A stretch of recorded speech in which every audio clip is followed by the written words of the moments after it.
Qué gusto en saludarles nuevamente. Qué privilegio estar juntos para abrir el Santo Libro de Dios. Estamos estudiando el mensaje más importante que jamás se haya enviado al planeta Tierra. El último mensaje de misericordia de Dios para un mundo a punto de llegar a su fin. Un mundo condenado por el pecado. Y ese mensaje se conoce como el triple mensaje angélico o el mensaje de los tres ángeles. Vamos a abrir juntos la palabra de nuestro Dios. Apocalipsis, capítulo 14. Apocalipsis, capítulo 14. Dice el versículo 6 en adelante.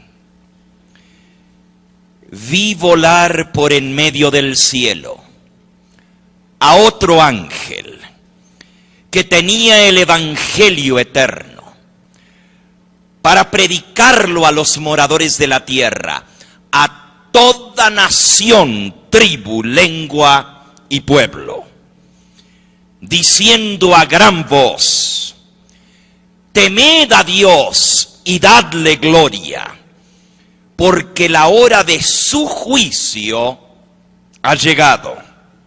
Y adorad a aquel que hizo el cielo, la tierra, el mar y las fuentes de las aguas. Otro ángel le siguió diciendo: ha caído Babilonia, la gran ciudad, porque ha hecho beber a todas las naciones del vino del furor de su fornicación. Y el tercer ángel le siguió diciendo a gran voz: si alguno adora a la bestia o a su imagen y recibe la marca en su frente o en su mano, él también beberá del vino de la ira de Dios, que ha sido vaciado puro en el cáliz de su ira, y será atormentado con fuego y azufre delante de los santos ángeles y del Cordero. Y el humo de su tormento sube para siempre jamás. Y no tienen reposo ni de día ni de noche los que adoran a la bestia ni a su imagen, ni nadie que reciba la marca de su nombre. Aquí está la paciencia de los santos, los que guardan los mandamientos de Dios y la fe de Jesús. Tres mensajes constituyen el último llamado de la misericordia de Dios para un mundo condenado. El mensaje del primer ángel anuncia la hora del juicio de Dios. Anuncia que ha llegado el momento final de la historia, cuando cada habitante del planeta Tierra tiene que darle cuenta a Dios por su vida. Y llama en este momento crucial de la historia a temer al Dios verdadero, a darle a Él la gloria y adorar al Creador de los cielos y de la tierra. Veíamos en nuestra presentación anterior que en este momento en la historia se hace más crucial este mensaje solemne, ya que el mundo ha escogido hacer a un lado a Dios. El mundo ha querido borrar a Dios de su existencia, buscando vivir la vida como si Dios no existiera. Muchos lo niegan abiertamente, diciendo que no hay Dios, creyendo que venimos de un proceso de evolución y que la vida en este planeta no fue dada por el Creador de los cielos y de la tierra, sino que surgió por el azar, por casualidad, y borran a Dios de la existencia humana. Otros que dicen reconocerlo, viven como si Dios no existiera. No le temen, no le dan gloria a Él. Buscan su propia gloria, satisfacer sus propios deseos pecaminosos. Y aun cuando dicen creer en Dios, y estamos ahora hablando con tristeza del mundo cristiano, que dice conocer y servir a Dios, no le da gloria a Dios con su vida, no muestra que realmente sirve al Dios verdadero, sino que corriendo en las cosas de este mundo, llevan el nombre de cristianos, pero niegan la existencia de Dios con sus propias vidas. Por eso el mensaje del primer ángel dice: temed a Dios y dadle gloria, porque ha llegado la hora de su juicio, y adorad a aquel que hizo el cielo, la tierra, el mar y las fuentes de las aguas. Hoy vamos a estudiar un poquito más a fondo este primer mensaje angélico. ¿Qué significa temer a Dios? La palabra o el verbo temer tiene relación con el sustantivo temor. ¿Temer a Dios significa tenerle miedo? ¿Sí o no? ¿Debiéramos tenerle miedo a Dios? ¿Y por qué el mensaje del primer ángel dice temed a Dios? ¿Qué cosa es el temor a Dios? ¿Qué significa temerle? El sabio Salomón, escribiendo en los Proverbios, declara en el capítulo 1 y en el versículo 7, el principio de la sabiduría es el temor a Dios, y el apartarse de la indignidad es la inteligencia. El principio de la sabiduría es temer a Dios, apartarse del mal, la inteligencia. ¿Cómo podemos nosotros temer a Dios? Saben, cada vez que aparece el verbo temer en la Biblia, en relación con Dios, tiene un significado muy claro y distintivo. Siempre está relacionado con la obediencia. El temor a Dios se muestra en nuestra disposición de respetarlo, y temor no es miedo, sino es un amor reverente que porque le tememos estamos dispuestos a obedecerle.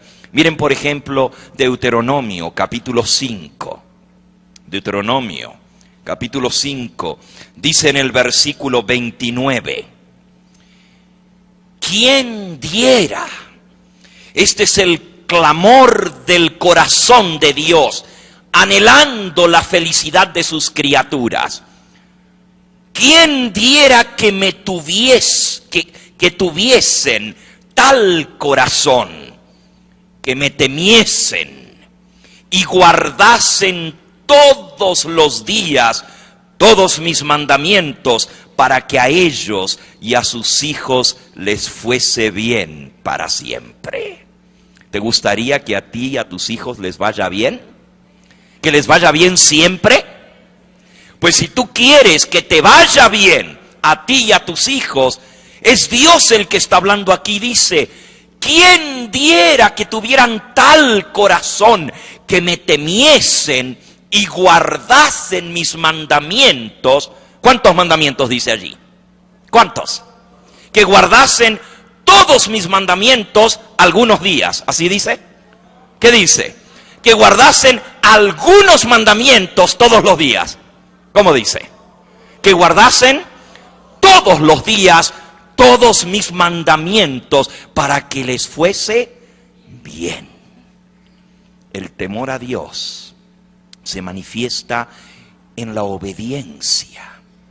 No podemos decir que amamos a Dios, que le respetamos, si no le obedecemos.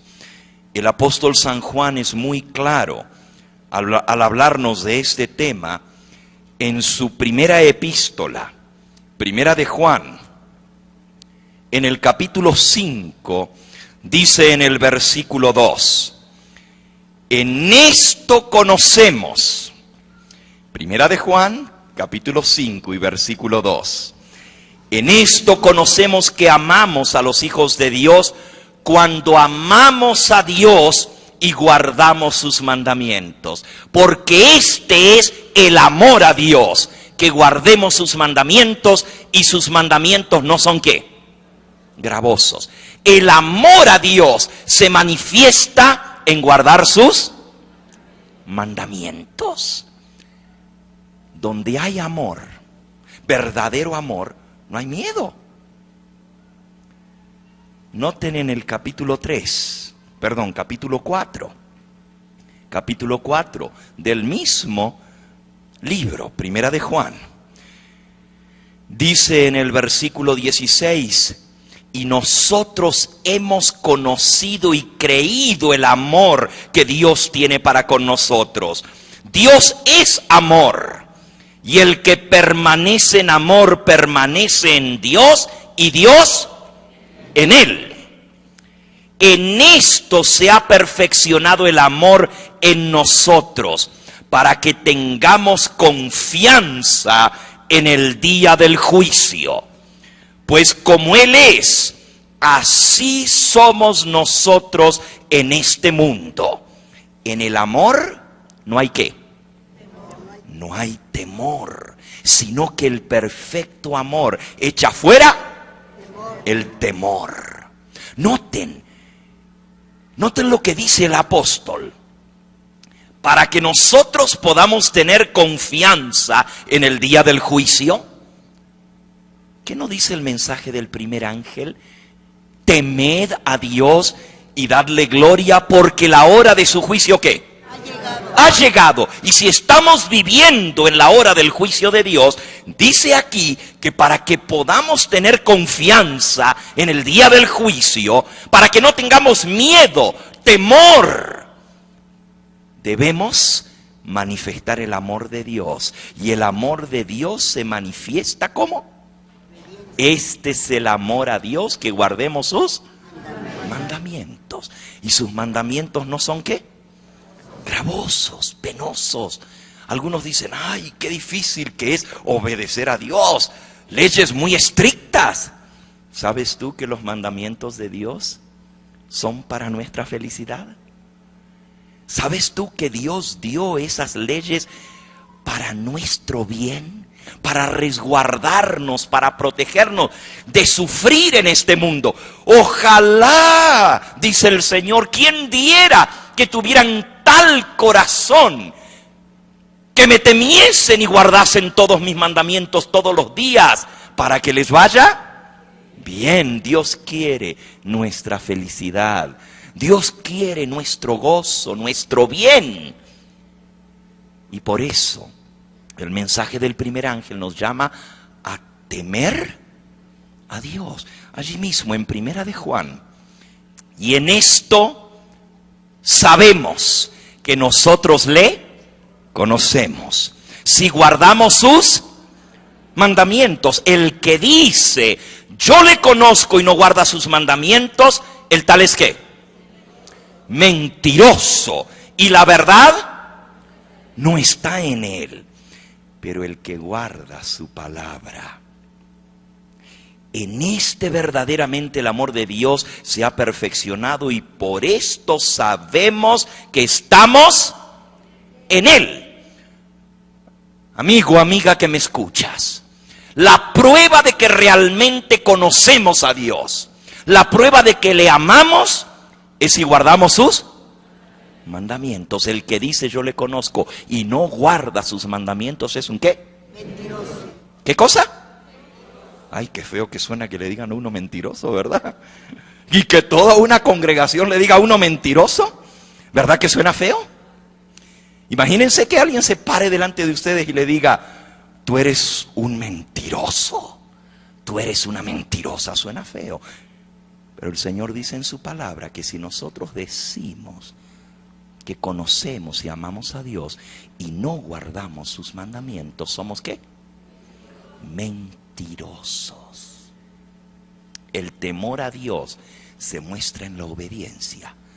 Todo lo que Dios diga, tenemos que estar dispuestos a hacer. ¿Saben? Uno de los ejemplos más hermosos de una persona que realmente mostró que temía a Dios, lo encontramos en el libro de Génesis, en el capítulo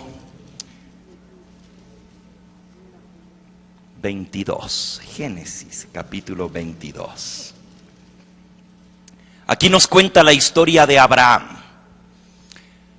Abraham es un personaje a quien la Biblia le llama amigo de Dios. Qué privilegio que a un ser humano Dios le llame mi amigo. ¿Te gustaría ser amigo de Dios? Amén. Vamos a leer en el capítulo 22. Dice: aconteció después de estas cosas que probó Dios a Abraham y le dijo: Abraham. Y él respondió: heme aquí. Y le dijo: toma ahora tu hijo, tu único hijo, Isaac, a quien amas, y vete a tierra de Moria y ofrécelo allí en holocausto sobre uno de los montes que yo te diré. Dios le dice a Abraham: toma a tu hijo, a tu único. Y todavía le recuerda a ese hijo a quien amas. Como que hacía falta recordarle al padre que ese hijo, el único, era el hijo del milagro, era el hijo de la promesa. ¿Se acuerdan que Abraham y Sara tenían muchos años de casados y no habían podido tener hijos? Y ya estaban viejos. Cuando nació ese muchachito, Abraham tenía 99 años de edad. Y Sara tenía 10 años menos que él, pero tenía 89 años. ¿Se imaginan ustedes a una viejita de 89 años cargando un bebé? Y no era la abuelita, era la mamá. Pero Dios les dio ese hijo, hizo un milagro. Y ese niño, Isaac, cuyo nombre significa risa. ¿Recuerdan la historia por qué le pusieron ese nombre, risa? No solamente porque él trajo la risa y la alegría al hogar. Imagínense, un matrimonio ya viejo que no habían podido tener hijos. Vino la alegría y el gozo al hogar, pero ¿saben por qué le pusieron risa? Isaac, eso es lo que quiere decir. Porque cuando Dios vino y habló con Abraham y le dijo: vas a tener un hijo, tu esposa Sara va a tener un hijo. Sara estaba escuchando detrás de la puerta. Y dice la escritura que Sara, ¿qué? ¡Se rió! Imagínense, yo habrá dicho Sara, una viejita de 89 años que voy a tener un hijo. Pero amigo y amiga que me escucha, para Dios no hay nada imposible. Bendito sea el nombre del Señor. Para Dios no hay nada imposible. Y Dios puede hacer un milagro cuando está de acuerdo a su voluntad. Y Él lo había prometido y Él lo cumplió. Y Dios le dijo a Abraham: ¿por qué se rió tu esposa? Y ella dice: no, yo no me reí. Sí, te reíste, le dijo el Señor.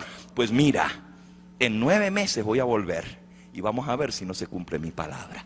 Ese era el niño que había nacido por milagro de Dios. Y ahora, cuando ese muchacho tenía 18 años, en la virilidad de la vida, un muchacho apuesto, inteligente, bien desarrollado, era la luz de los ojos de esos viejitos. Lo amaban más que la vida misma.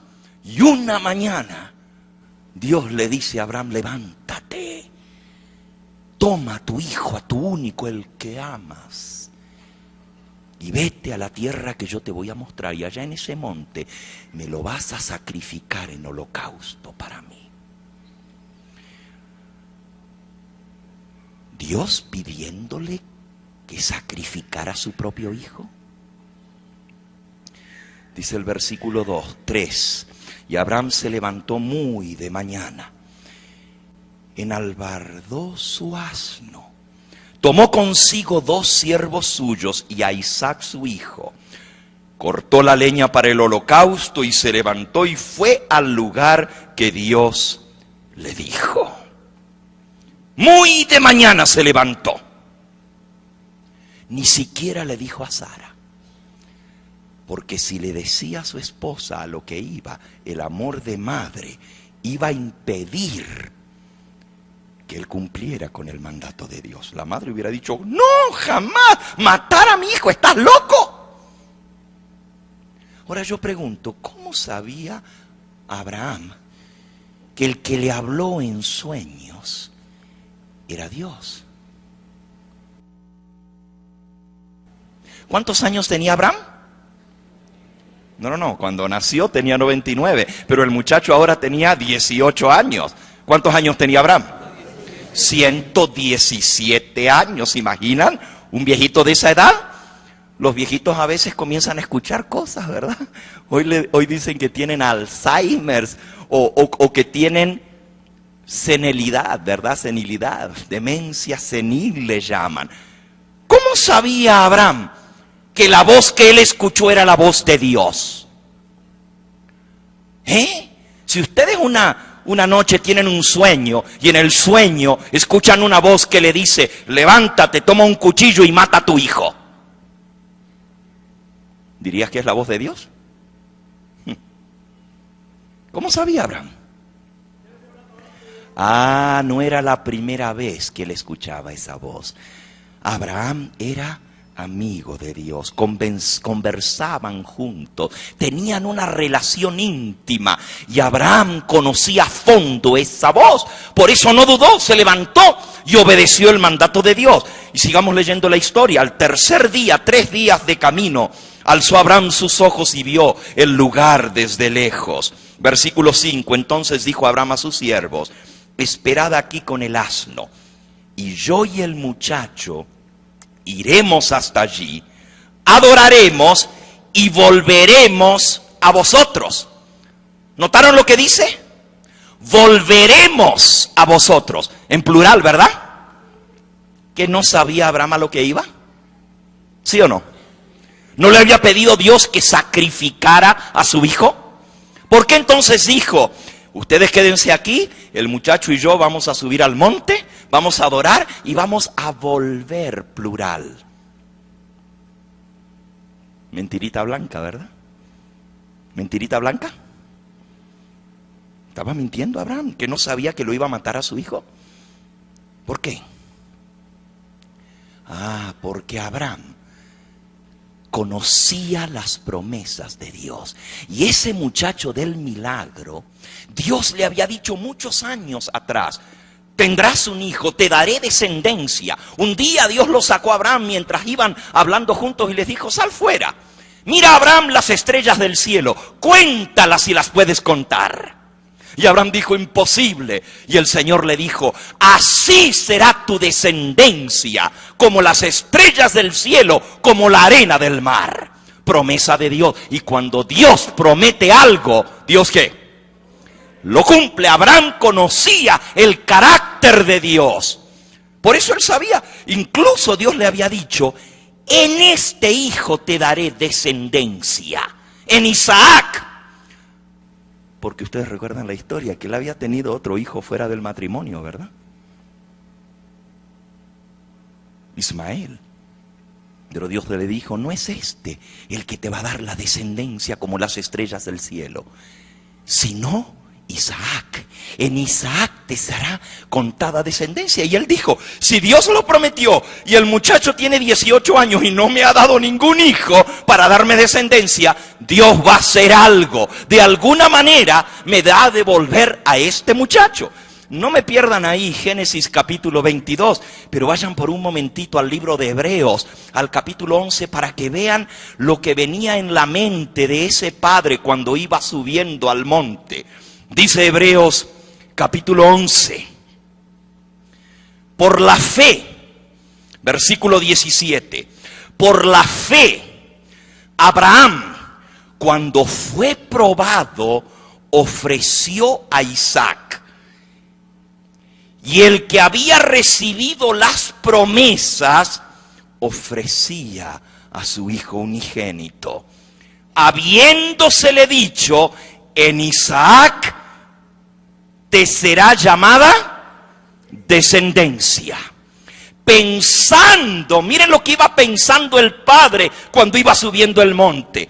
Pensando que Dios es poderoso para levantar aún de los muertos a su hijo. Oigan, el padre no pensaba que Dios iba a decirle no lo mates. El padre estaba dispuesto ¿a qué? A sacrificar a su hijo porque Dios se lo había pedido. Pero él iba pensando, como Dios me prometió, en Isaac te será llamada descendencia. Dios es poderoso. Si Él le dio la vida a este muchacho y Él ahora me pide la vida de Él en sacrificio, Dios es poderoso para devolverme a este muchacho, aún después de muerto, devolverle la vida. Bendito sea el nombre de Dios. Esa es la tremenda fe de Abraham. Vuelvan a la historia. Génesis, capítulo 22. Dijo Abraham a sus siervos, esperen aquí con el asno, yo y el muchacho iremos y volveremos. Ahora entienden por qué dijo volveremos, ¿verdad? Porque él sabía que Dios iba a cumplir su palabra. Y tomó Abraham la leña del holocausto y la puso sobre Isaac, su hijo. Y él tomó en su mano el fuego y el cuchillo. Y fueron ambos juntos. Y entonces habló Isaac a Abraham, su padre, y le dijo, Padre mío. Y él dijo, heme aquí, hijo mío. Y le dijo, he aquí el fuego y la leña. Pero ¿dónde está el cordero para el holocausto? Yo quiero que piensen por un momento en ese padre y ese único hijo a quien amaba. El padre colocó la leña sobre sus hombros. Era el único hijo. El padre no podía hablar porque traía un nudo en la garganta. Una cosa es decir, bueno, voy a obedecer a Dios. Y otra cosa es levantar un cuchillo y clavárselo en la garganta de su propio hijo. ¿Te atreverías tú a hacer algo así? ¿Y si Dios te lo pide? ¿Ya ven qué prueba más dura? El padre iba callado. El hijo rompe el silencio y le dice, Padre, aquí está la leña, el fuego, pero ¿dónde está el cordero para el holocausto? Oh, esto me hace acordar a otro padre que también tenía un solo hijo, único, y cargó sobre él el madero, la leña. Ese Padre eterno, porque Dios no nos pide algo a nosotros que Él mismo no esté dispuesto a hacer. El Padre con un nudo en la garganta le responde, Dios se proveerá de cordero para el holocausto, hijo mío. E iban juntos. Una de las verdades más grandes las dijo Abraham subiendo el monte. Dios se proveerá de cordero para el holocausto. Y fue el Dios eterno el que hizo provisión del cordero de Dios que quita el pecado del mundo. Dios entregó a su propio hijo. Cuando llegaron al lugar que Dios le había dicho, edificó allí altar Abraham. Compuso la leña y ató a Isaac su hijo y lo puso sobre el altar encima de la leña. ¿Por qué ató a su hijo? ¿Tenía miedo que se escapara? Díganme, ¿por qué lo ató? La ley del holocausto señalaba que el cordero tenía que ser atado antes de ser sacrificado. Pero saben, hablamos de la fe de Abraham, pero ¿qué de la fe de Isaac? Si Isaac no hubiera consentido, Abraham no podría haberlo sacrificado. Imagínense el padre, 118 años, el hijo en la flor de la vida, ¿cómo habrá educado ese padre a ese hijo para que el hijo extendiera sus manos para que el padre lo atara? La fe de Isaac. ¿Saben? Abraham había escuchado la voz de Dios que le dijo: entrégame a tu hijo. Pero Isaac no había escuchado ninguna voz. Lo único que él tenía era lo que su padre decía. Pero ese muchacho había aprendido a obedecer la voz de su padre de tal manera que no ponía en discusión lo que su padre decía. Confiaba en él porque sabía que su padre tenía comunión con Dios. ¡Qué cosa tan tremenda! Isaac extendió sus manos, se acostó sobre la leña. Y ustedes conocen el resto de la historia. Extendió Abraham su mano y tomó el cuchillo. Versículo 10. Para degollar a su propio hijo.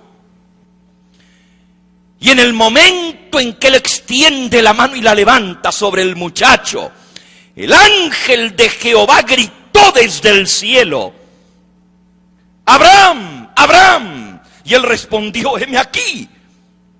Y le dijo: no extiendas tu mano sobre el muchacho ni le hagas nada, porque ya conozco que ¿qué? Ya conozco que ¿qué? Que temes a Dios, por cuanto no me rehusaste a tu hijo, a tu único. Noten, conozco que temes a Dios. ¿Cómo se demostró el temor a Dios? En obediencia absoluta a su mandato. El temor a Dios es obedecer lo que Él nos manda, es hacer lo que su voz nos indica. Abraham estuvo dispuesto a hacer algo inverosímil, increíble. Podría haber dicho: pero ¿y cómo Dios me va a pedir que le quite la vida a mi hijo? Si Dios dijo: no cometerás homicidio, no matarás. ¿Cómo Dios me pide ahora que mate? Podría haber pensado muchas cosas. Pero Abraham no dudó. No dudó porque él temía a Dios. Ahora conozco que temes a Dios. Amigo que me escuchas, el mensaje del primer ángel proclama voz en cuello en estos días finales de la historia de este mundo: temed a Dios. Y el temor a Dios se manifiesta en nuestra disposición para obedecer lo que Él nos mande, cueste lo que cueste, sea lo que sea, aunque parezca inverosímil, aunque parezca contrario a toda lógica, aunque lo que Dios nos pida signifique un tremendo sacrificio. Si tú temes a Dios, estarás dispuesto a hacerlo por amor a Él. Ese es el temor a Dios. El primer ángel manda a temer a Dios, a darle gloria y a adorar al que hizo el cielo, la tierra, el mar y las fuentes de las aguas. Y así como Dios probó a Abraham, Dios prueba a esta generación. Antes de la venida del Señor Jesús, hay una prueba que Dios pone a todo habitante del planeta Tierra. Él llama a adorar al único Dios verdadero. Adorad al Creador, al que hizo el cielo, la tierra, el mar y las fuentes de las aguas. Dios no comparte su adoración con ningún otro. Y la prueba de que nosotros le amamos, le tememos, es que estamos dispuestos a obedecerle en todo lo que Él nos mande. ¿Y cómo es que demostramos que realmente adoramos al Creador de los cielos y de la tierra? ¿Saben? El mensaje de los tres ángeles tiene un tremendo contraste. Hay una pugna allí por la verdadera adoración. El corazón del mensaje de los tres ángeles tiene que ver con la adoración. Esa es la piedra de toque. Esa es la cosa que está por medio en la última generación de los habitantes de esta tierra. Noten que en el capítulo 14 de Apocalipsis y en el versículo 7 dice: adorad a aquel que hizo el cielo, la tierra, el mar y las fuentes de las aguas. Hay tres imperativos en este mandato, tres órdenes, tres verbos en imperativo: temed a Dios, dad gloria a Dios y adorad al Creador. Tres verbos en imperativo: adorad. Pero luego el mensaje del tercer ángel dice, versículo 9, el tercer ángel lo siguió diciendo a gran voz: si alguno ¿qué? Adora a la bestia y a su imagen, y recibe la marca en su frente o en su mano. Noten que hay aquí una pugna, hay un conflicto entre la adoración. ¿A quién adoramos? El mensaje del primer ángel dice: adora al Creador de los cielos y de la tierra. Y el mensaje del primer ángel dice: si alguno adora a la bestia y a su imagen. La decisión que todo habitante del planeta Tierra tiene que tomar en estos días finales de la historia de este mundo, antes de la venida de nuestro Señor Jesucristo, es: ¿a quién adoraremos? ¿Adoraremos al Creador o adoraremos la criatura? ¿Adoraremos a Cristo o adoraremos al anticristo? ¿Adoraremos al Creador de los cielos y de la tierra, que tiene toda autoridad para demandar adoración? ¿O adoraremos a aquel que quiere recibir adoración porque usurpa el lugar que le corresponde a Dios? Y vamos a aprender esta semana qué cosa es la bestia y por qué la bestia quiere adoración. Noten ahí mismo en Apocalipsis capítulo 13. Apocalipsis capítulo 13.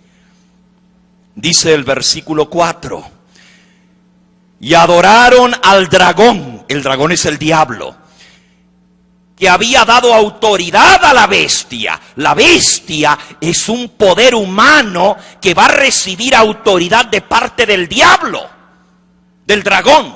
Dice: y adoraron al dragón que había dado autoridad a la bestia, y adoraron a la bestia diciendo: ¿quién como la bestia? ¿Y quién podrá luchar contra ella? Ahora escuchen, no se imaginen una bestia. Recuerden, el libro de Apocalipsis usa símbolos proféticos. Una bestia representa un poder humano que en estos días finales de la historia de este mundo va a pugnar por el dominio del planeta Tierra y por el dominio de las mentes de los seres humanos, para hacer que lo respeten a Él en lugar de al Dios verdadero, que lo adoren a Él en lugar del Creador de los cielos y de la tierra. Y dice: lo adoraron y dijeron: ¿quién como la bestia? ¿Quién podrá luchar contra ella? Sigue diciendo, hablando de la bestia ahora: se le dio boca que hablaba grandes cosas y blasfemias. Se le dio autoridad para actuar 42 meses y abrió su boca en blasfemias contra Dios, para blasfemar de su nombre, de su tabernáculo y de los que moran en el cielo. Y se le permitió hacer guerra contra los santos y vencerlos. Y también se le dio autoridad sobre toda tribu, pueblo, lengua y nación. Amigo que me escucha, estamos hablando acerca de un poder que va a tener autoridad sobre todo el planeta Tierra, sobre toda tribu, pueblo, lengua y nación del orbe. Y déjenme decirles, dice el versículo que sigue: y la adoraron a la bestia, todos los moradores de la tierra, cuyos nombres no estaban escritos en el libro de la vida del Cordero que fue inmolado desde el principio del mundo. Si alguno tiene oídos, ¿qué dice? Oiga. Noten que aquí hay dos adoraciones. Por un lado, la bestia requiere adoración. Y sorpréndanse más, En el mismo capítulo 13, dice en el versículo 15, se le permitió infundir aliento a la imagen de la bestia para que la imagen hablase e hiciese matar a todo el que no la adorase. Y hacía que a todos, pequeños y grandes, ricos y pobres, libres y esclavos, se les pusiese una marca en la mano derecha o en la frente, y que ninguno pudiese comprar ni vender, sino el que tuviese la marca o el nombre de la bestia o el número de su nombre. Noten, se va a mandar a matar al que no adore a la bestia. Va a haber un bloqueo económico que no le va a permitir ni comprar ni vender al que no adore la bestia ni a su imagen. Hay una amenaza de muerte para el que no adore a este poder global. Pero también Dios dice, si alguno adora a la bestia, Apocalipsis 14:9. Si alguno adora a la bestia y a su imagen y recibe la marca en su frente o en su mano, él también beberá del vino de la ira de Dios, que ha sido vaciado puro en el cáliz de su ira, y será atormentado con fuego y azufre delante de los santos ángeles y del Cordero. Y el humo de su tormento sube para siempre, jamás. Y no tienen reposo de día ni de noche los que adoran a la bestia y a su imagen, ni nadie que reciba la marca de su nombre. Por un lado está la bestia mandando adoración, amenazando con la muerte al que no la adore. Y por otro lado está Dios diciendo, si alguno adora a la bestia, va a ser quemado con fuego y azufre. Ahora dime, ¿en cuál de las dos te gustaría caer? ¿En las manos de la bestia o en las manos de Dios? ¿En las manos de Dios? ¿Sí? Hebreos capítulo 12. Hebreos capítulo 10. Hebreos capítulo 10, dice el versículo 30, mía es la venganza, yo daré el pago, dice el Señor. Y otra vez, el Señor juzgará a su pueblo. Horrenda cosa es caer en manos del Dios vivo. ¿Prefieres estar en las manos de Dios? Horrenda cosa es caer en las manos del Dios vivo. Si alguno adora a la bestia, el juicio de Dios caerá sobre él, y la ira de Dios será derramada sin mezcla de misericordia. Es mejor adorar al Creador de los cielos y de la tierra. Pero noten, el motivo para adorarle no es el miedo, no es el temor. El motivo debe ser ¿qué? El amor. Le obedecemos porque le amamos. ¿A quién adoraremos? El mensaje del primer ángel nos manda a adorar al Creador de los cielos y de la tierra. ¿Y quién es ese Dios creador que demanda adoración? ¿Por qué tenemos que adorar al Creador? ¿Quién es el Creador? Noten otra vez el mensaje del primer ángel, Apocalipsis 14:7. Temed a Dios y dadle gloria, porque la hora de su juicio ha llegado, y adorad al que hizo el cielo, la tierra, el mar y las fuentes de las aguas. La razón por la cual Dios tiene el derecho de pedir adoración es porque Él nos creó, Él nos hizo. De ahí que es tan grave el hecho de que el hombre haya querido borrar a Dios, sacarlo, decir que no fuimos creados por Dios, sino que venimos de un proceso evolutivo. Porque si venimos de la evolución y salimos por casualidad en este mundo, si no hay un Dios que nos creó, tampoco hay un Dios que nos va a juzgar. De ahí que el hombre ha querido hacer a un lado a Dios.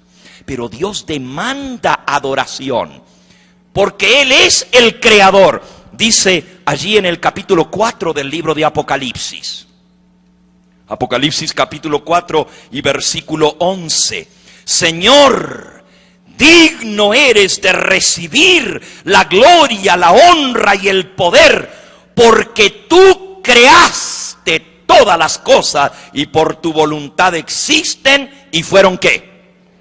Creadas. Amigo que me escuchas, Dios merece la adoración de sus criaturas porque Él creó todas las cosas que existen y por su voluntad existen y fueron creadas.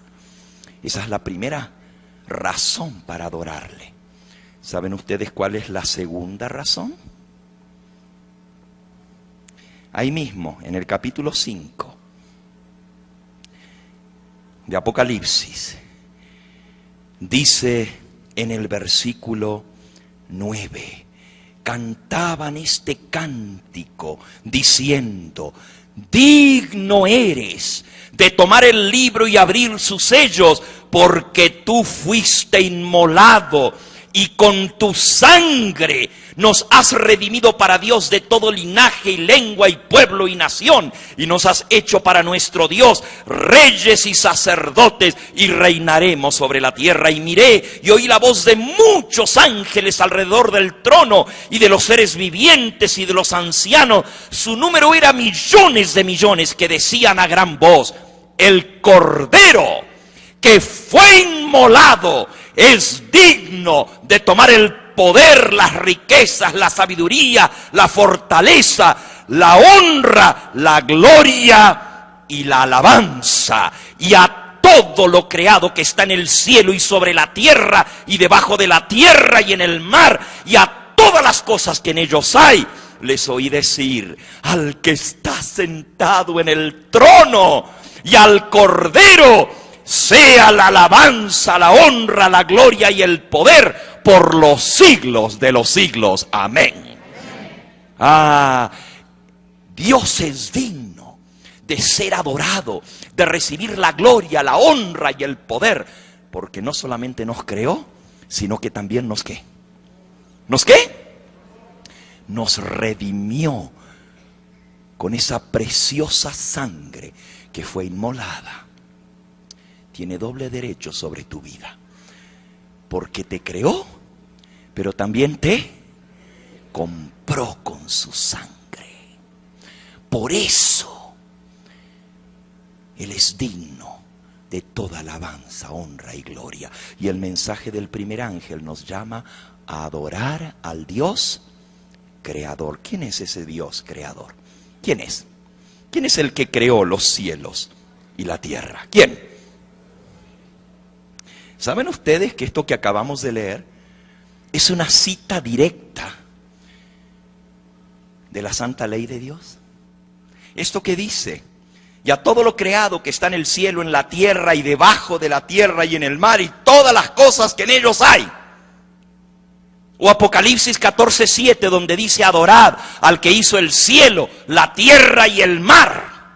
Es una cita directa tomada de la santa ley de Dios. Busquen por favor en el libro de Éxodo, en el capítulo 20, y van a ver por qué Dios merece la adoración de sus criaturas.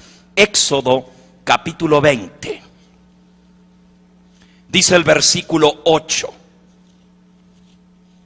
Y vamos a leer desde el versículo 8 hasta el versículo 11. Éxodo capítulo 20, versículo 8 al 11. Acuérdate del día de sábado para santificarlo. 6 días trabajarás y harás todas tus obras, mas el séptimo día es reposo para Jehová tu Dios. No hagas en él obra alguna, ni tú, ni tu hijo, ni tu hija, ni tu siervo, ni tu criada, ni tu bestia, ni tu extranjero que está dentro de tus puertas. Porque en 6 días hizo Jehová los cielos, la tierra y el mar y todas las cosas que en ellos hay. ¿Notaron? De ahí está tomado lo que dice el mensaje del primer ángel. Porque en 6 días hizo Jehová los cielos, la tierra, el mar y todo lo que en ellos hay, y reposó en el séptimo día. Por tanto, Yahvé bendijo el día de sábado y lo santificó. Ese es el cuarto mandamiento de la ley de Dios. Nos dice que debemos adorar al Creador, respetando ese día que Él apartó como recordativo de que Él creó el mundo en 6 días. Él apartó el séptimo día y dijo: acuérdate del sábado para santificarlo. Porque Dios creó el mundo en 6 días y el séptimo, ¿qué hizo? Reposó, lo bendijo y lo santificó. Esto es muy interesante, porque estamos hablando de temer a Dios y de adorar al Creador. Y vimos que temer a Dios es obedecerle en todo lo que Él nos mande, aunque lo que Él nos pida parezca raro, aunque lo que Él nos pida sea inverosímil. ¿Cómo que el séptimo día, el sábado? Pero si el mundo cristiano guarda el domingo, ¿cómo dice la Biblia que sábado, que séptimo día? Interesante. ¿No será que eso fue cambiado después? Vamos a ver un momentito.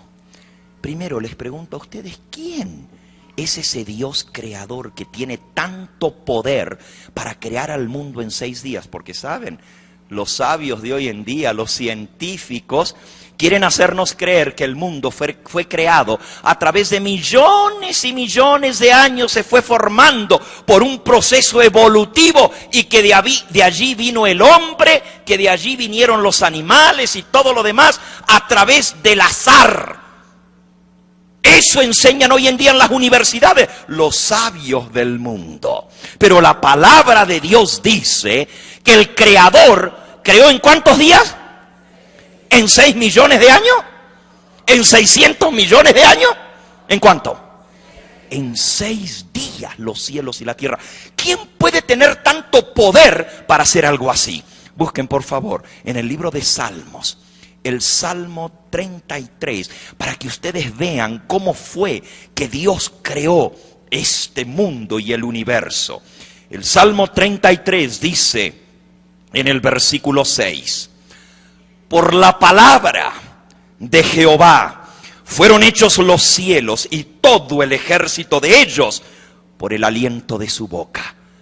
¿Cómo fueron hechos los cielos? Por la palabra de Jehová. Miren el versículo 9. Porque Él dijo y fue hecho. Él mandó. ¿Y qué pasó? Y existió. ¡Qué tremendo poder hay en la palabra de Dios! Él solamente habló. Él dijo y fue hecho. Él mandó y existió. ¡Qué cosa tan tremenda! ¿Quién es ese Dios creador que tiene tanto poder que con solo hablar puede crear? Porque la Biblia dice nuevamente en el libro de Hebreos, en el capítulo 11, Hebreos, capítulo 11, dice que las cosas fueron creadas por la palabra de Dios. Noten cómo dice allí en el versículo 3. Por la fe entendemos haber sido constituido el universo por la palabra de Dios. De modo que lo que no se ve fue hecho, ¿de dónde? De modo que lo que se ve fue hecho de lo que no se veía. De lo que no existía, Dios creó. Por la palabra de Dios fue creado el universo. ¿Quién es ese Dios que creó? Vayan al capítulo 1 del libro de Hebreos. Hebreos capítulo 1. Y vamos a ver quién es ese Dios creador. Comenzando con el versículo 1. Dios, habiendo hablado muchas veces y de muchas maneras en otro tiempo a los padres por los profetas, en estos postreros días nos ha hablado ¿A través de quién? Por el Hijo, a quien constituyó heredero de todo y por quien asimismo hizo ¿el qué? El universo. Dios creó el universo. ¿A través de quién? Del Hijo. El Hijo de Dios es el que creó el universo. ¡Wow! Esto está tremendo. Miren un poquito más adelante. Versículo 3. El cual, siendo el resplandor de su gloria y la imagen misma de su sustancia. El Hijo de Dios es el resplandor de la gloria de Dios. Y es la imagen misma de su sustancia. Quien sustenta todas las cosas con la palabra de su poder, habiendo efectuado la purificación de nuestros pecados por medio de sí mismo, se sentó a la diestra de la majestad en las alturas, hecho tanto superior a los ángeles, por cuanto heredó más excelente nombre que ellos. Noten, Jesucristo no es igual que los ángeles. Es de la misma sustancia de Dios, el creador del universo. Y después de haber hecho la purificación de nuestros pecados por su sangre, se sentó a la diestra del Todopoderoso. Miren lo que Dios dice de su Hijo, versículo 5. Porque ¿a cuál de los ángeles dijo Dios jamás: mi hijo eres tú? Yo te he engendrado hoy otra vez. Yo seré a él por padre y él me será a mí por hijo. En el plan de la redención, para redimir la raza humana, Dios envió a su Hijo. Y él dice: yo te engendré hoy. Lo engendró en el vientre de una virgen. Él me será a mí por hijo y yo le seré a él por padre. Sigan leyendo. Y otra vez, cuando introduce al primogénito en el mundo, cuando el primogénito, el eterno Hijo de Dios, es introducido en el mundo, dice que Dios dijo: adórenle todos los ángeles de Dios. El Padre dio la orden que todos los ángeles de Dios adoraran al Hijo. Esto es algo tremendo. Adorad al que hizo el cielo, la tierra y el mar. Hasta los ángeles se les ordenó adorar al Hijo. ¿Creen ustedes que si el Hijo no fuera el mismo Dios, igual al Padre, se lo podría adorar? Si el Hijo fuera una criatura creada, ¿podríamos nosotros adorar a una criatura? La Biblia dice: al Señor tu Dios adorarás y solamente a Él servirás. El mensaje del primer ángel nos manda a adorar al Dios creador. ¿Y quién es el Dios creador? El Hijo. El Hijo es el que creó el universo. Lean un poquito más adelante ahí, en el versículo 8. Mas del Hijo dice, ¿de quién dice esto? Del Hijo dice: tu trono, oh Dios, es por el siglo del siglo. Cetro de equidad es el cetro de tu reino. Has amado la justicia y aborrecido la maldad, por lo cual te ungió Dios, el Dios tuyo, con óleo de alegría más que a tus compañeros. ¿Y qué más dice del Hijo? Versículo 10. Tú, oh Señor, en el principio fundaste ¿qué? La tierra, y los cielos son obras de tus manos. Ellos perecerán, mas tú permaneces. Todos ellos envejecerán como una vestidura, y como un vestido los envolverás y serán mudados. Pero tú eres el mismo, y tus años no acabarán. Del Hijo, el Padre dice: adórenle todos los ángeles de Dios. Del Hijo dice: tu trono, oh Dios, es por el siglo del siglo. El Padre le llama al Hijo Dios. Tu trono, oh Dios, es eterno. Y luego dice, tú en el principio creaste la tierra. Los cielos son obras de tus manos. ¿Quién es el Dios creador entonces? ¿A quién debemos adorar? El Hijo de Dios. Veamos un versículo más. El Evangelio según San Juan, en el capítulo 1. Vamos a leer los versículos 1 al 3. San Juan, capítulo 1. Dice así: en el principio era el Verbo, y el Verbo era con Dios, y el Verbo era Dios. Este era en el principio con Dios. ¿Desde cuándo existía el Verbo? Desde el principio. Noten que había un ser a quien la Biblia le llama el Verbo, que dice que estaba con Dios, pero que también ¿qué?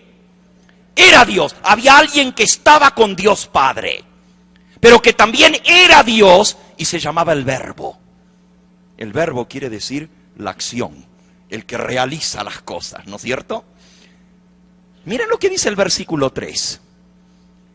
Todas las cosas por Él fueron hechas, y sin Él nada de lo que ha sido hecho fue hecho. En Él estaba la vida, y la vida era la luz de los hombres. El Verbo, el Hijo de Dios, que estaba con Dios y que era Dios, es el que creó todas las cosas. Todas las cosas fueron hechas por Él. Miren el versículo 10. En el mundo estaba, y el mundo por Él fue hecho. Pero el mundo ¿qué? No le conoció.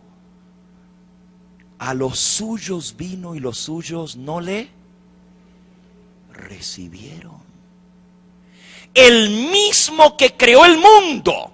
Dicen, el mundo estaba y el mundo por Él fue hecho. Pero el mundo no lo reconoció. El creador del universo es el mismo que vino a morir por ti y por mí. Ahora, ¿cuánto poder tiene Jesucristo? Tiene un poder tan grande que cuando Él habló, las cosas existieron. La Biblia cuenta que Él dijo, sea la luz, y la luz ¿qué? Fue. ¿Cuánto tiempo le tomó a Jesucristo crear todo lo que hay? ¿Cuánto tiempo le tomó? En 6 días el Señor hizo el cielo, la tierra, el mar y todo lo que hay en ellos. Y para que nunca nos olvidáramos que Él es el Dios creador, que tiene derecho a recibir adoración, que merece la gloria y la honra, Él apartó un día. Podría haber terminado el mundo y haber dejado la semana creadora en 6 días. Pero vamos a ir a la primera hoja de la Biblia, al libro de Génesis, al capítulo 1. Y miren lo que Cristo hizo allá en la creación del mundo. Dice el versículo 31. Y vio Dios todo lo que había hecho, y aquí que era bueno en gran manera. Y fue la tarde y la mañana del día ¿qué? Sexto. Y fueron pues acabados los cielos y la tierra y todo el ejército de ellos. Y acabó Dios. ¿Quién acabó? Dios. ¿Y quién es ese que era Dios? Cristo. Acabó Cristo en el día séptimo la obra que hizo. Y reposó el séptimo día de toda la obra que hizo. Y bendijo Dios Hijo al séptimo día. ¿Y lo qué? Lo santificó, porque en Él reposó de toda la obra que había hecho en la creación. Estos son los orígenes de los cielos y de la tierra cuando fueron creados el día que Jehová Dios, Jesucristo, hizo la tierra y los cielos. Amigo que me escuchas, Jesucristo creó el mundo en 6 días, pero agregó un día más a la semana, el séptimo. Por eso, nuestra semana hoy en día, hasta el día de hoy, consta de 7 días. Desde la creación del mundo viene esto. Saben, Dios creó el sol y la luna para regir en el día y la noche. En el capítulo 1 dice que el sol había de determinar los días. Lo puso para cómputo de días. Creó la lumbrera mayor al sol y la lumbrera menor la luna para que sirviese para contar los días, los meses, las estaciones y los años. El cómputo que nosotros llevamos del tiempo hoy en día está basado en la creación de Dios. Un día es la rotación de la tierra sobre su eje. Se cuenta por el sol. Cuando el sol se mete, se acaba el día y comienza el próximo. Por eso dice, y fue la tarde y la mañana del día sexto. Primero viene la tarde, la parte oscura, y luego viene la mañana, la parte clara. Las 24 horas que dura el día se rige por la rotación de la tierra. Los meses se cuentan por el ciclo lunar. 30 días le toma a la luna ir de luna nueva, cuarto creciente, luna llena, cuarto menguante y otra vez luna nueva. 30 días, por eso los meses son de 30 días, son lunares. Los años los contamos por la traslación de la tierra en torno al sol. Todos esos cómputos están basados en un cómputo astronómico. El movimiento de los astros determina el tiempo. Pero la semana, dividimos el tiempo en semanas y contamos 7 días en la semana. No hay ningún movimiento en el universo, en los astros, en los planetas. No hay ningún movimiento que le tome 7 días. ¿De dónde viene el cómputo semanal? Viene de la creación del mundo. Si no fuera por el libro de Génesis, no tendríamos explicación para el ciclo semanal. Y sin embargo, todos los pueblos de la tierra, los súmeros, los acadios, los hititas, los babilónicos, los egipcios, los griegos, los romanos, los aztecas, los incas, todos los pueblos de la tierra, japoneses, chinos, han dividido el tiempo en 7 días por semanas. ¿Por qué? Porque viene desde la creación del mundo. Jesucristo estableció el séptimo día para que fuera un recordativo de que Él era el Dios creador. Y saben, si los seres humanos nos hubiéramos acordado de Dios, si no hubiéramos hecho a un lado a Dios, todo el planeta Tierra, si guardáramos ese día que Él estableció desde la creación del mundo, todos los habitantes del planeta sabrían que Él es el Dios creador. Pero como el hombre borró a Dios del mapa, hoy en día la mayoría de los seres de este mundo no reconocen a Cristo como el Dios creador y pisotean ese día que Él estableció para que fuera el memorial de su poder creador. Tú dices, pastor, bueno, pero ¿usted está seguro que es el sábado, el séptimo día? Porque el mundo entero guarda el domingo. ¿No será que eso luego se cambió? La mayoría del mundo cristiano guarda el domingo, no el sábado, ¿no es así?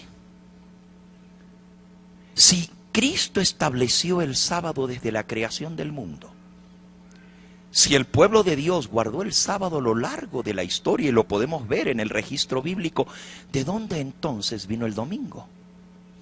Bueno, si usted le pregunta a las personas que guardan el domingo, la mayoría le van a responder, guardamos el domingo en honor a la resurrección de Cristo, porque Cristo resucitó en domingo, ¿no es así? Interesante. Es cierto. Pero ¿hay algún mandato del Señor Jesús en su palabra que indique que hay que guardar el domingo en honor de su resurrección? Si vamos a guardar el domingo porque Él resucitó en domingo, ¿por qué no guardamos el viernes porque Él murió un viernes? ¿Qué es más importante, su muerte o su resurrección? ¿Cuál es más importante? ¿Cuál? Ustedes dicen la resurrección, pero si no hubiera muerte no habría resurrección. Las dos son importantes. Pero el hecho de que Jesús derramó su sangre por redimirte a ti y redimirme a mí, y la derramó un viernes, ¿por eso habría que guardar el viernes? No, no es cuestión de guardar el día que Él murió o el día que Él resucitó. El asunto es guardar el día que Él mandó que se guardase, el día que Él mismo guardó, el día que Él bendijo y santificó. Miren qué cosa tan tremenda. Cuando Cristo creó el mundo, lo creó en 6 días. Reposó el séptimo, lo bendijo y lo santificó y se lo dio al hombre. Al terminar la obra creadora, Él terminó la creación un viernes, pero descansó el sábado. Cuando vino a redimirnos, a salvarnos, terminó la obra redentora, dando su vida por nosotros, expirando en la cruz un viernes, colgado entre cielo y tierra. Él exclamó ese viernes por la tarde: consumado es, acabada la obra. Padre, en tus manos encomiendo mi espíritu. Y expiró, terminó lo que había venido a hacer un viernes. Descansó en la tumba el sábado y el primer día de la semana resucitó. El sábado nos recuerda que Cristo es el Dios creador y el Dios redentor. Tú me dices, bueno, pastor, pero esto es raro, esto es nuevo, yo nunca había visto esto.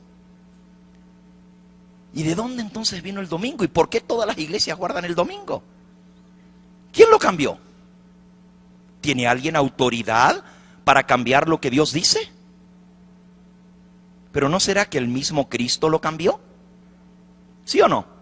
¿No? ¿Cómo saben? ¿De dónde viene el domingo? ¿Por qué todo el mundo cristiano, incluyendo a la iglesia madre, la iglesia grande y todas las demás, la mayoría de los cristianos guardan el domingo? Alguien tiene que haberlo cambiado para que el mundo cristiano guarde el domingo. ¿Quién lo cambió? ¿Cómo? ¿Ustedes quieren que yo les diga quién lo cambió? ¿Les digo? A ver, ¿cuántos quieren que les diga? Van a tener que venir mañana. Oh, sí. Porque esto es tan importante que si el mensaje del primer ángel nos manda a servir al Creador, a adorarle a Él, porque Él es el Creador y el Redentor, y nos dice: y adorad al que hizo el cielo, la tierra y el mar. Quiere decir que esto es importante, es el mensaje final. Y Dios tiene una prueba para esta generación. ¿A quién vas a adorar? ¿A quién vas a obedecer? ¿Al Creador o a la criatura? ¿A Cristo o al anticristo? ¿Te das cuenta que hay una decisión muy importante que hacer? Te pregunto, ¿de verdad amas al Señor? ¿De corazón? ¿O es de puros dientes para afuera? ¿Amas a Cristo? Si le amas, tienes que estar dispuesto ¿a qué? El amor se muestra ¿cómo? En la obediencia. En la obediencia. Y tú dices, pero ¿obedecer qué? Lo que Él mandó desde el comienzo. Pero ¿y el sábado? ¿Acaso Abraham dijo: Señor, matar a mi hijo? Parece ilógico. Está en contra de todo raciocinio o lógica. Pero si Dios lo manda, porque yo le amo, le obedezco. El que dice que me conoce y no guarda mis mandamientos, ¿es qué? Mentiroso, y la verdad no está en él. Yo voy a pedirle a Marcelo que se acerque aquí adelante y que él cante un canto. Y mientras él nos habla acerca de esa decisión que tenemos que tomar, Señor, te suplico postrado a tus pies, que me atiendas a mí, que me saques de esta oscuridad, que me saques de esta confusión que tengo, porque necesito saber tu verdad. Y mientras él canta este himno, yo te voy a pedir que tú le pidas esa misma oración que él va a cantar, se la pidas a Dios. Señor, muéstrame tu verdad.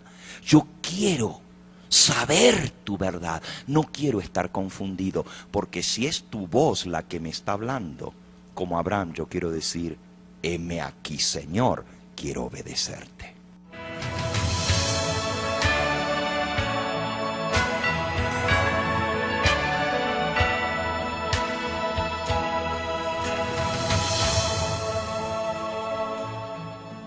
Señor, te suplico postrado a tus pies, que atiendas mi oración. Líbrame de esta oscuridad, que quiero ver mi alma en paz y así disfrutar de esta felicidad que es la vida que tú me darás.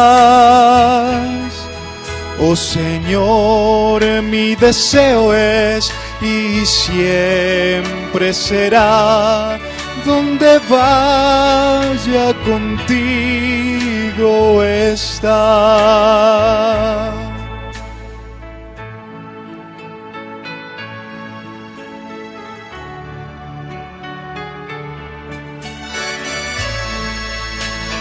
Pídele al Señor que te ilumine. Pídele que Él te guíe. Por eso te ruego que cambies mi ser, de otra forma no puedo vencer. Quiero verte volver con tu gloria y poder, y nos lleves a Jerusalén. Y así disfrutar de esta felicidad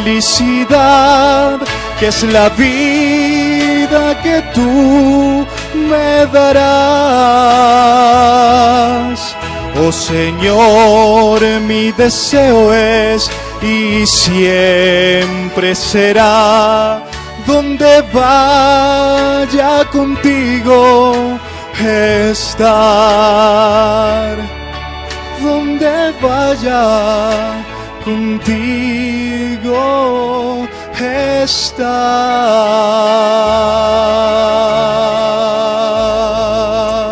Amén, bendito sea su nombre.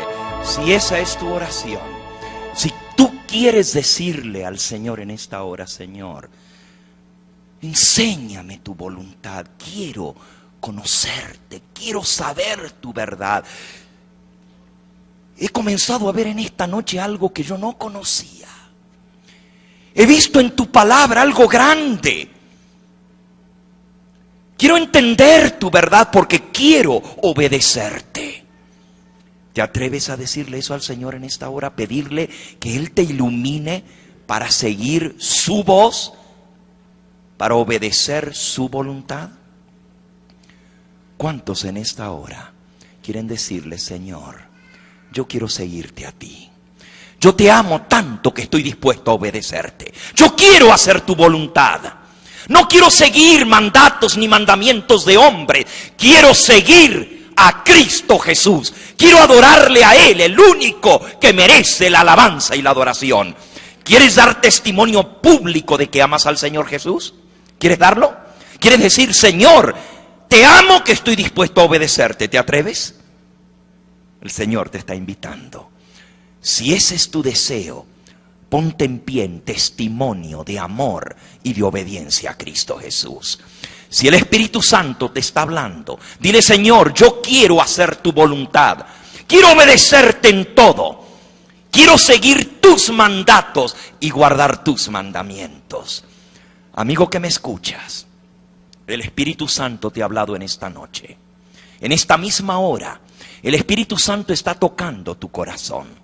No solamente a los cientos que están aquí, que como un solo hombre se han puesto en pie, dando testimonio que aman y quieren obedecer al Señor Jesús, pero tú que escuchas a través de la pantalla, el Espíritu Santo te está llamando a tomar una decisión en favor de adorar al Creador de los cielos y de la tierra, a respetar ese monumento que Él mismo estableció como recordativo de que Él es el Creador y el Redentor.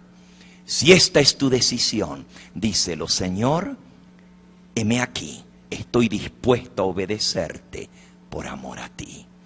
Si has aceptado este llamado, si el Señor Jesús es tu Dios, si nunca le has entregado tu vida, hoy es el momento de decirle: te reconozco como mi Dios, mi Creador, el que diste tu sangre por mí, te entrego mi vida y estoy dispuesto a obedecerte. Y si esa es tu oración, dile: sí, Señor. Llama al teléfono que aparece en la pantalla y dile: Señor, quiero hacer tu voluntad. Queremos saber de ti y de esta decisión que has tomado. Que el Señor Jesús te bendiga y te lleve a una vida de obediencia a todos sus mandamientos.